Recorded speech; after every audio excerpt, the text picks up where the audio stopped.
இப்போ நொய் அரிசி களி செய்ய போகிறோங்க. நொய் அரிசி வந்து அடுத்து களி செய்ய போகிறோம்.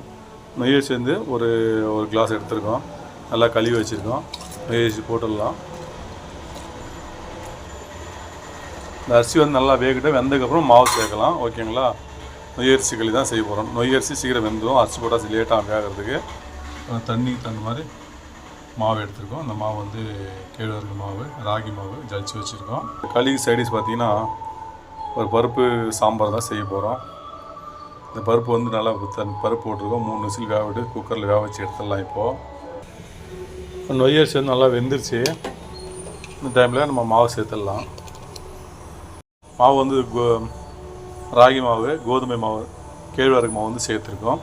இப்போ நல்லா வந்து வேகட்டும். வெந்ததுக்கப்புறமா அப்படியே க்ளீனாக கலக்கலாம். அதுக்கு தேவையான உப்பு போடணும். உப்பு போட்டுடலாம். இப்போது உப்பு வந்து ஃபஸ்ட்டே போடணும் வகை. நான் ஃபஸ்ட்டே போட மறந்துட்டேன். உப்பு போட்டிருக்கேன்.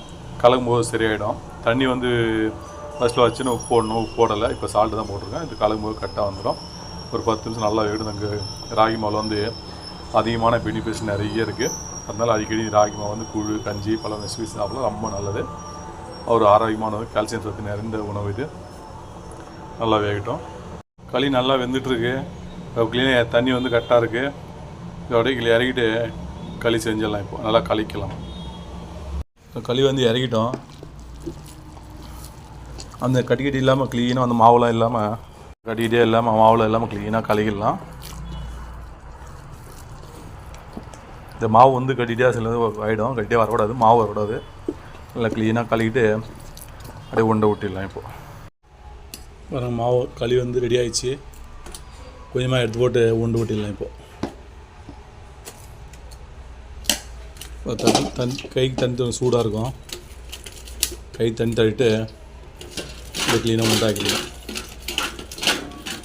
உங்களுக்கு எந்த அளவுக்கு சைஸ் உண்டை வேணுமோ அந்தளவுக்கு உண்டை விட்டு அப்படியே க்ளீனாக வந்து ஆட் பாக்ஸ் போட்டு சூடு ஆறாமல் இருக்கும். போட்டுடலாம். அதே மாதிரி எல்லாத்தையும் உண்டை விட்டுடலாம். இப்போ களி உண்டை சூடாக இருக்குது. அப்படியே சூடாக நொய் போட்டு நல்லா களி ராகி மாவு களி செஞ்சிட்டோம். அப்படியே ஆட் பாக்ஸில் மூடி வச்சிடலாம். மூடி வச்சுட்டு 2 ஆட் பாக்ஸில் வச்சுருக்கோம். ஒரு 6 உண்டை செஞ்சுருக்கோம். அது வந்து 2 பேருக்கு 2 டைம் சாப்பாடு இது. ஓகேங்களா? இப்போ ராகி மாவு வந்து கேழ்வரகு மாவு அடிக்கடி களி செய்யுங்க. ரொம்ப ஆரோக்கியமான உணவு. ரொம்ப நல்லது. இது பலமான ரெசிபிகள் செய்யலாம். ரொம்ப ரொம்ப நல்லது. அடுத்து நம்ம சாம்பார் செஞ்சிடலாம். களி வந்து செஞ்சிட்டோம். இப்போ பருப்பு வந்து 3 விசில் நல்லா வேக வச்சு எடுத்து வச்சுருக்கோம். அது வந்து ஒரு பீன்ஸு, கேரட், நூக்கல் சாம்பார் தான் செய்ய போகிறோம். உருளைக்கிழங்கு வந்து ஒரு 3 கட் பண்ணியிருக்கோம். பீன்ஸ் ஒரு 1/4 kg கட் பண்ணி வச்சுருக்கோம். நூக்கில் வந்து ஒரு 3 கட் பண்ணி வச்சுருக்கோம். 3 தக்காளி, இது வந்து பச்சை பட்டாணி எடுத்து வச்சுருக்கோம். இப்போ கருவேப்பிலை, கொத்தமல்லி, தேவையான அளவு வெங்காயம், கடுகலப்பு, பூண்டு, வீட்டு மிளகாய் தூள், மல்லித்தூள், சக்தி மசாலா தூள், இவ்வளோ தாங்க. இதை வச்சு சுவையான ஒரு நூக்கல், பீன்ஸு, அடுத்து உருளைக்கிழங்கு ஒரு சாம்பார் தான் செய்ய போகிறோம். ஓகேங்களா? இது வந்து நம்ம சாம்பார் வந்து நம்ம களி ஊற்றி சாப்பிட்ற போல், அடுத்து வந்து ரைஸ் கூட சாப்பிடலாம். அந்தளவுக்கு செய்கிறோம். அடுத்து பார்த்திங்கன்னா குக்கரில் தான் செய்ய போகிறோம். எண்ணெய் ஊற்றி எண்ணெய் சூடாகட்டும். இப்போ எண்ணெயில் காஞ்சிச்சு. கடுகுல போடலாம். நல்லா பொறிக்கிட்டோம். பாருங்கள், கடுகு பொரிஞ்சிச்சு. கருவேப்பிலை போட்டுடலாம். அடுத்து இடித்த பூண்டு போட்டு நல்லா கலக்கிங்க. வந்து பாருங்கள், வெங்காயம் போட்டுடலாம். வெங்காயம் போட்டு வெங்காயம் நல்லா ஃப்ரை ஆகுங்க. நல்லா ஃப்ரை ஆனதுக்கு மற்ற ஐட்டம் சேர்த்துக்கலாம். ஓகே, ஒரு வெங்காயம் நல்லா ஃப்ரை ஆகிடுச்சு. இப்போ தக்காளி சேர்த்துடலாம். தக்காளி சேர்த்துட்டு இந்த தக்காளி நல்லா ஃப்ரை ஆகட்டும். அடுத்து வேறு மசாலா சேர்க்கலாம். நல்லா ஃப்ரை ஆகும் தக்காளி. இந்த கொத்தமல்லி சேர்த்துடலாம். அதை சேர்த்துட்டு தக்காளி கூட நல்லா ஃப்ரை நல்லா வதக்கலாம்.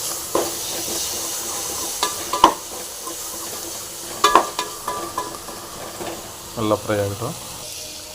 தேவையான அளவு உப்பு சேர்த்துடலாம். உப்பையும் சேர்த்துட்டு நல்லா கலக்கி கொஞ்சம் நல்லா ஃப்ரை ஆகட்டும். தக்காளி நல்லா ஃப்ரை ஆகிருக்கு. வந்து வீட்டு மிளகாய் தூள், மல்லித்தூள், சக்தி மசாலா தூள் கொஞ்சம் போட்டிருக்கோம். மஞ்சள் தூள் கொஞ்சம் போட்டிருக்கோம். இதையும் சேர்த்து நல்லா கலக்கிங்க. இது கொஞ்சம் அளவுக்கு பச்சை வடை க்ளீனாக போட்டோம்.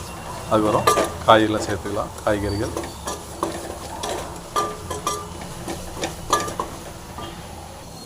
பாருங்கள் நல்லா அது ஃப்ரை ஆகிருக்கு. தக்காளி மசாலா எல்லாமே அந்த பச்சை வடை போகிற அளவுக்கு நல்லா வதக்கியாச்சுங்க. இப்போ வந்து பாருங்கள் உருளைக்கிழங்கு போட்டுடலாம். அதுக்கப்புறம் பீன்ஸு, அப்புறம் பார்த்திங்கன்னா பச்சை பட்டாணி, அதுவும் பாருங்கள் நூக்கல் எல்லாம் போட்டு தண்ணி தேவையான தண்ணி ஊற்றிங்க. தண்ணி உங்களுக்கு எந்த அளவுக்கு வேணுமோ தண்ணி ஊற்றிட்டு நல்லா இப்போ கலக்கிங்க.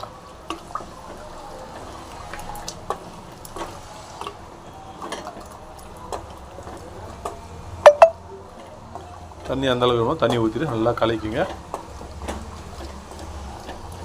அது பார்த்தீங்கன்னா பருப்பு கூட ஊற்றிடலாம். பருப்பு வந்து வேக வச்சு வச்சுருக்கோம், அதையும் ஊற்றிடலாம். அதில் ஊற்றிட்டு நல்லா ஒரு கலக்கிங்க. அதாவது தண்ணி உங்களுக்கு வந்து எந்த அளவுக்கு தண்ணி வேணுமோ அந்த அளவுக்கு தண்ணி வச்சுக்க. இப்போ போதுன்னா இப்படியே விட்ருங்க, ஓகேங்களா. இப்போ கழுகி செய்கிறதால கொஞ்சம் கட்டியாக இருந்தால் நல்லாயிருக்கும். ரொம்ப தண்ணியான தேவையில்லை. நம்ம சாதத்துக்குன்னும் போது ஒரு இடத்துல தண்ணி ஜாஸ்தி ஊற்றினா பரவாயில்ல, இவ்வளோ தான் போதுமாக இருக்கும். இந்த டைமில் வந்து எல்லாம் வெள்ளம் போட்டாச்சு, எல்லாம் கலந்தாச்சு. இதை வந்து உப்பு காரம் கரெக்டாக தான் செக் பண்ணிட்டு குக்கர் போட்டு ஒரு 2 விசில் விட்டு எடுத்திங்கன்னா சூப்பரான உருளைக்கிழங்கு பீன்ஸு நூக்கல் சாம்பார் ரெடி ஆகிடும். கழுகி ஓகேங்களா, நல்லா கழுகாச்சுங்க. இவ்வளோ இப்போ வந்து உப்பு காரம் கரெக்டாக செக் பண்ணிட்டு அப்படியே வந்து குக்கர் மூடிடலாம். நாங்கள் லாஸ்ட்டாக அந்த கொத்தமல்லி பேசி எடுத்துட்டோம். அதாவது கழுகாது. தண்ணி வந்து கரெக்டான தண்ணி தான் வச்சுருக்கோம், தண்ணி வந்து அதிகமாக வைக்கல, ஓகேங்களா. இப்போது குக்கர் மூடி போட்டுடலாம். மூடி போட்டு 2 விசில் விட்டு வேக வச்சு எடுத்துடலாம். இப்போது வேக வச்ச பாத்திரத்துலேயே குக்கர்லேயே வந்து குழம்பு செஞ்சிட்ருக்கோம். இப்போ வந்து குக்கர் மூடி போட்டாச்சு. இப்போ வந்து 2 விசில் வேக வச்சு எடுத்திங்கன்னா கழுகி சூப்பரான சுவையான சாம்பார் ரெடி, ஓகேங்களா. 2 விசில் வந்துடுச்சு. கமகமன்னு சூப்பராக சாம்பார் வாசனை வந்துட்டுருக்கு. அப்படியே இறக்கிடலாம் இப்போ, ஓகேங்களா. எடுத்து சாம்பார் டேஸ்ட் பார்த்துடலாம். இப்போ பாருங்கள், ஏற்கனவே ஒரு விசில் வந்ததா, இப்போ ஒரு விசில் வருது. அந்த 2 விசில் சரியாயிடுச்சு. அப்படியே கேஸ் ஆஃப் பண்ணிடலாம். இந்த விசில் வரும்போதே சாம்பாரோட வாசனை வந்து கமகமன்னு சூப்பராக வந்துட்டுருக்கு. அப்படியே இறக்கிடலாம். இப்போது சாம்பார் சூப்பர் ரெடி பண்ண வந்து களி போட்டு சாப்பிட்ற மாதிரியும் அடுத்து சாத்து சாப்பிட்ற மாதிரி நல்லா டிக்காக செஞ்சுருக்கோம். இவ்வளோ தாங்க, நல்லா டிக்காக தான் இருக்குது. நான் R9 ரொம்ப கட்டியாக வரும்.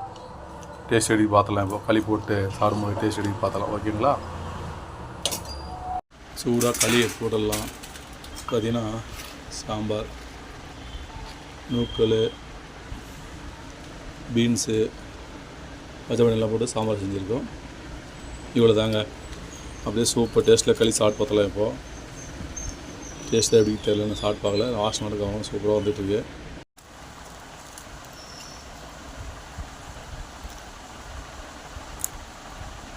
நம்ம களிக்கு இந்த சாம்பாருக்கும் கரெக்டாக செஞ்சுருக்கோம். உப்பு காரம் எல்லாமே கரெக்டாக. நான் புளி மட்டும் தேவைப்பட்டா புளி சேர்த்துக்கலாம், ஓகேங்களா. இதில் செஞ்சு பாருங்கள், சாப்பிட்டு பாருங்கள். அருமையாக இருக்குது, டேஸ்ட்டாக இருக்குது. இந்த வீடியோ பிடிச்சா லைக் பண்ணுங்கள், ஷேர் பண்ணுங்கள், சப்ஸ்கிரைப் பெல் பட்டன் பண்ணுங்கள். மீண்டும் அடுத்த ஒரு நல்ல வீடியோவில் சந்திக்கிறேன். அனைவருக்கும் வணக்கம். தேங்க்யூ ஃபார் வாட்சிங். Okay bus.